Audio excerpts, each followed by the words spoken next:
J'espère que vous allez bien, j'espère que vous vous portez bien. J'ai envie de vous parler aujourd'hui d'un thème qui s'est malheureusement banalisé في بلادنا. Ça s'est totalement banalisé en Algérie.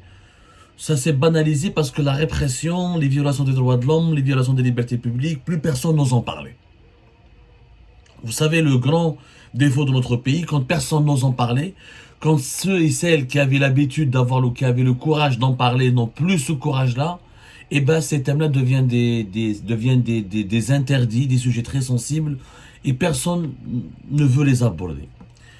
Connaissons tous la situation politique dans notre pays. Là, depuis pratiquement 2022, voire 2021, depuis la fin du Hirak, la fin brutale du Hirak, vers mai-juin 2021, et vers la fin, vers le deuxième semestre 2021 jusqu'à aujourd'hui, les Algériennes et les Algériens se sont résignés. C'est une défaite totale du mouvement de contestation populaire, le Hirak. Tous les idéaux démocratiques d'une nouvelle Algérie, égalitaire, démocratique, démocratisée, juste, basée sur des valeurs d'indépendance de la justice, de respect des libertés individuelles et publiques. Tous ces idiots ont totalement disparu. Les Algériennes et les Algériens ont accepté de facto de vivre sous une dictature. Le régime a gagné, il faut dire la vérité, le régime algérien a gagné sur le volet politique. On est aujourd'hui, il y a un fatalisme, une résignation nationale. Le fait qu'il y ait des détenus politiques dans notre pays, c'est devenu banal. Le fait qu'il y ait des emprisonnements arbitraires, c'est devenu banal. Le fait que les droits de l'homme ne sont pas respectés, c'est devenu banal. Le fait qu'il n'y ait plus de liberté d'expression, c'est devenu banal. Des journalistes en prison, des Facebookers en prison, des Hirakistes en prison, des journalistes condamnés à mort, des mandats d'arrêt internationaux prononcés ou les distribués comme des petits pains au chocolat. La situation sur le plan des droits civiques et des droits de l'homme en Algérie, elle est catastrophique. Même au cours de la décennie noire, on avait une presse plus indépendante, on pouvait plus parler, on pouvait plus critiquer. Aujourd'hui, ni caricature, ni critique. Hadrazouj, fake news, 3 ans de prison ferme, atteinte à la sécurité de l'État, atteinte à la personnalité du chef de l'État, que des accusations, que des poursuites judiciaires et des procès successifs contre celles et ceux qui osent jouir ou exercer leur liberté d'expression, leur liberté publique et individuelle, parler sur Internet, parler sur les réseaux sociaux, organiser des manifestations, les partis politiques, Mekèche, mis à part le LCD qui s'exprime à peine et difficilement, ou le parti Ta'am, Zobida Assoul, que je salue d'ailleurs, parce qu'à chaque fois ils me font la remarque, l'UCP, que je parle jamais d'eux, mais c'est faux, parce que je parle quand je peux parler d'eux, il y a tellement de problèmes en Algérie.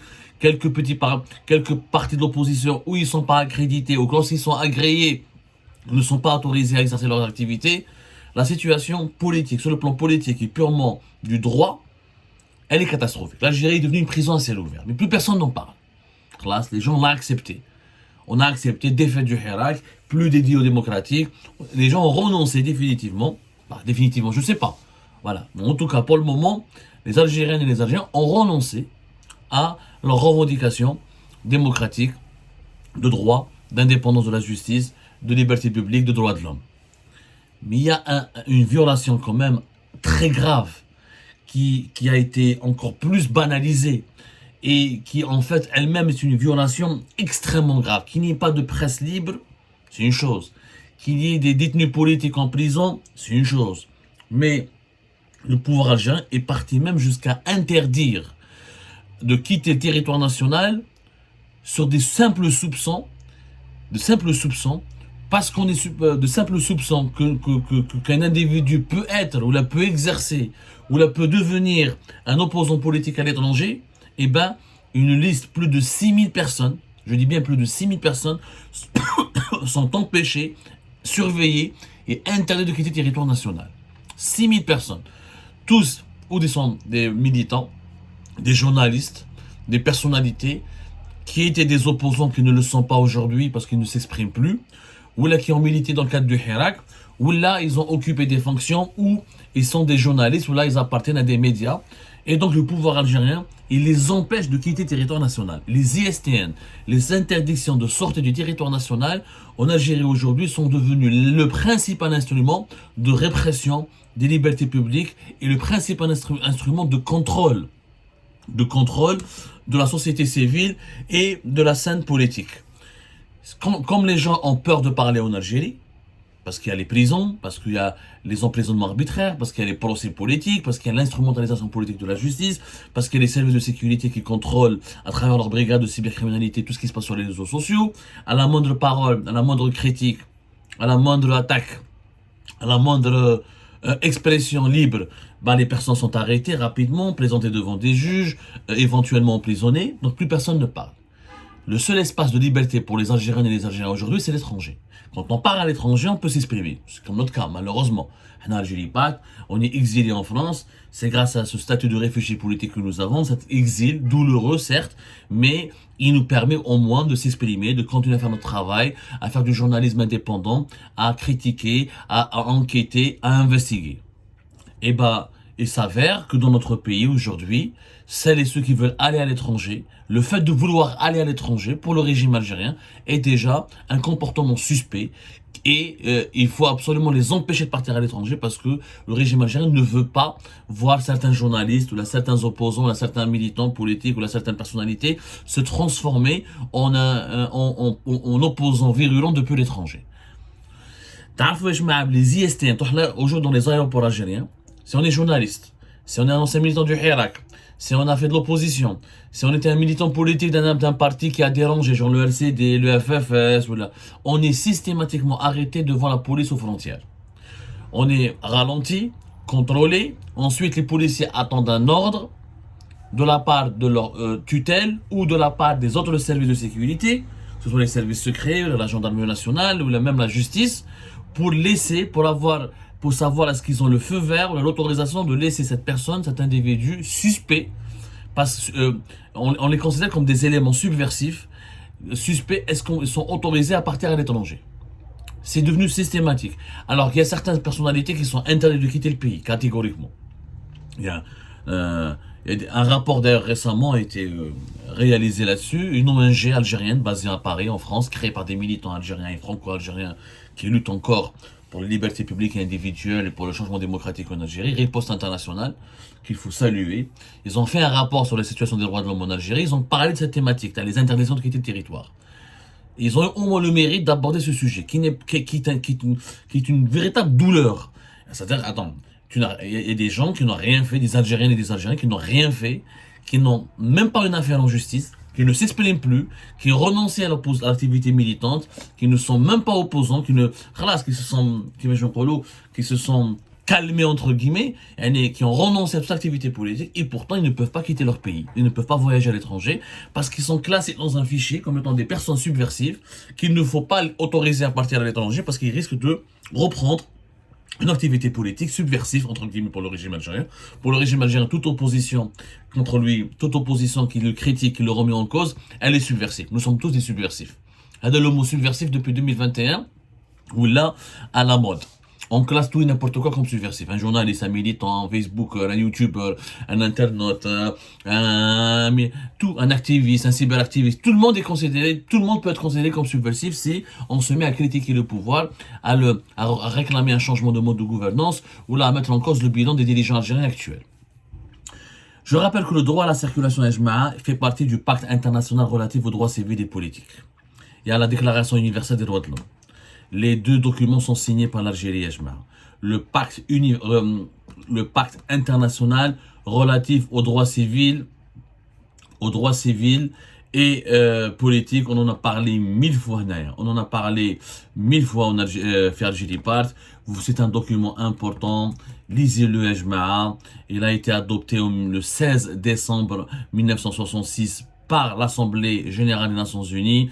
Il a été signé par la quasi-majorité des pays du monde.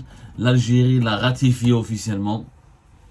L'Algérie l'a ratifié, je crois, si je ne me trompe pas, en 1991, si je ne me trompe pas. Et dans ce pacte-là, il est clairement dit que le droit de quitter son pays, le droit de voyager est un droit civil. Ça fait partie des droits de l'homme.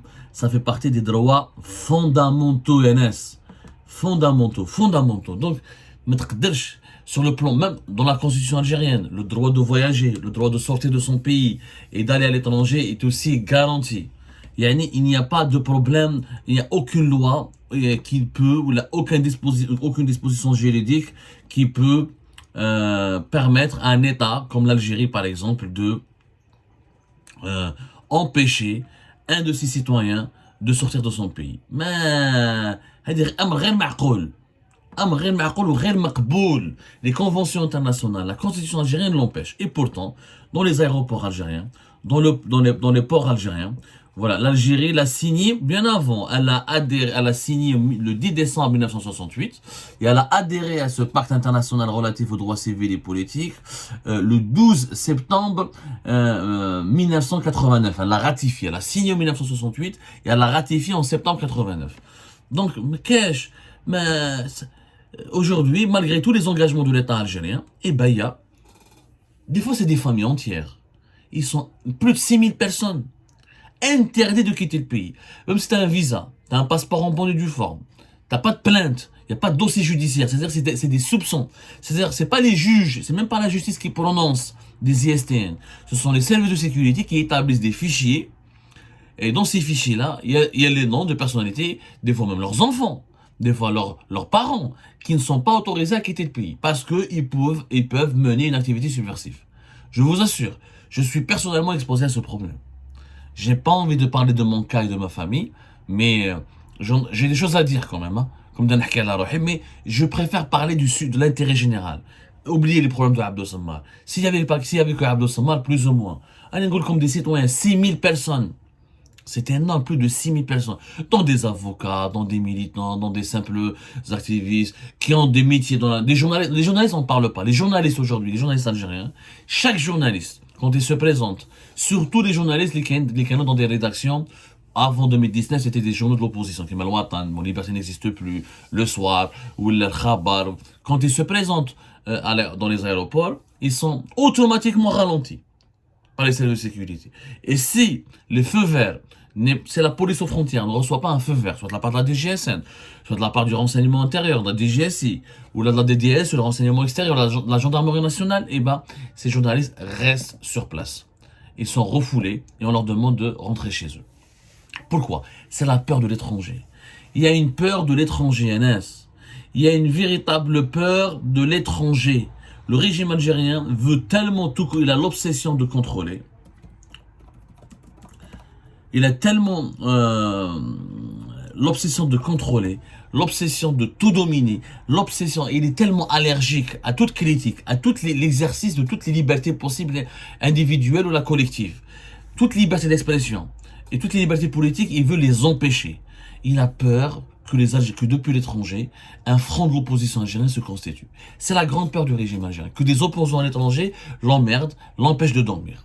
Qu'ils écrivent aux institutions internationales, dans les médias internationaux, ça lui fait hyper peur. Je vous dis la vérité, depuis 2021, ils font pression sur la justice française, sur les autorités françaises, ils font des pressions continues, je dis bien des pressions continues, pour ou nous enlever nos papiers, ou nous juger, ou nous empêcher de parler, ou nous chasser du territoire français. Il y a même des chantages. Le régime algérien a exercé contre la France un chantage caractérisé, où on bloque comment on appelle ça, on bloque les laissez-passer consulaires pour les migrants clandestins arrêtés par les autorités françaises en situation de séjour irrégulier, la coopération judiciaire au niveau de la lutte contre le terrorisme ou contre la criminalité. Les régimes algériens utilisent un chantage caractérisé. Bon, la France est une terre d'accueil traditionnelle, historique pour la communauté algérienne à l'étranger. On vit en France pour des raisons. On a beaucoup de familles ici, on n'est pas dépaysé, on a des liens historiques avec la France qui s'expliquent par l'histoire, qui s'expliquent une histoire douloureuse. Mais voilà, il y a une grande communauté algérienne en France, c'est pour ça que même les opposants algériens, ils préfèrent s'exiler en France que s'exiler ailleurs à travers le monde. C'est pas un choix délibéré quelquefois, c'est un choix des fois même forcé. C'est naturel, c'est devenu naturel. Quelquefois c'est naturel de venir en France. Après, c'est un débat, faut-il rester sur le territoire français? Pourquoi la France et pas d'autres pays? Ça, c'est un autre débat. Le problème n'est pas là. Un Algérien a le droit de vivre là où il veut, tant qu'il est respectueux des lois et des principes du pays qui veut l'accueillir, ou là qui est prêt à l'accueillir. Il y a des traditions historiques, il y a des liens humains, historiques, politiques, économiques importants entre la France et l'Algérie. C'est pour ça que la France est une terre d'accueil traditionnelle. On ne va pas revenir là-dessus. On connaît tous les raisons historiques et les raisons psychologiques et sociologiques. Maintenant, cette peur du régime algérien de l'étranger, moi je ne la comprends pas. Puisque le régime algérien il est tellement fort, puisqu'il est conscient qu'il est une puissance régionale importante, comme il le prétend dans ses discours, puisqu'il dit tout le temps qu'il a un bon bilan, pourquoi il a peur des opposants à l'étranger? Pourquoi vous avez peur, il y a des dirigeants algériens, que les opposants partent à l'étranger? Pourquoi vous avez peur que les journalistes algériens qui quittent leur pays, ils peuvent exercer du journalisme à l'étranger? Ah, vous avez peur. À chaque fois, pourquoi vous avez peur des Algériens qui sont à l'étranger? Pourquoi moi je vous fais peur? Ou là, pourquoi un autre youtubeur, un autre journaliste, un autre opposant, s'il est à l'étranger, il peut s'exprimer librement et il peut critiquer, formuler des critiques? Pourquoi vous avez peur? Ou chez Khaoufkom, et que vous êtes une puissance régionale. En réalité, le régime algérien il est faible, tellement petit, tellement médiocre, tellement il est instable de l'intérieur, tellement il a peur de chuter, il a peur de trébucher, tellement il a peur que la moindre opposition, aussi insignifiante soit-elle, elle risque de lui porter préjudice. Donc il veut que personne ne parte à l'étranger. Parce que sur le territoire national, il est contrôle.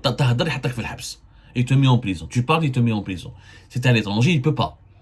Parce que les pays occidentaux traditionnellement sont démocratiques et les libertés d'expression et les libertés publiques sont protégées par les lois et par les justices européennes. Donc, le régime algérien se retrouve coincé avec les Algériens qui habitent à l'étranger. Mais ceux qui sont sur le territoire national, il les contrôle comme ça, il les domine. Sauf que cet instrument est tout simplement dégueulasse. Dégueulasse. Empêcher les gens de voyager.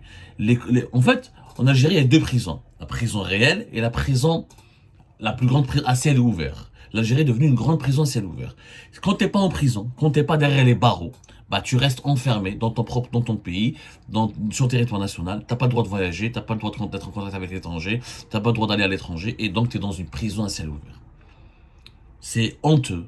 Et ça démontre encore une fois la grande peur et la grande angoisse du régime algérien face à ces Algériens qui peuvent se devenir des journalistes ou là, des activistes ou là, des opposants virulents depuis l'étranger. Et cette angoisse, cette peur traduit une faiblesse profonde. Une faiblesse vraiment profonde. Sauf que malheureusement, cette instrumentalisation des interdictions de quitter le pays sont illégales, illicites, sur le plan des conventions internationales, comme sur le plan de la constitution algérienne. C'est immoral, c'est illégal, c'est mafieux, c'est dégueulasse.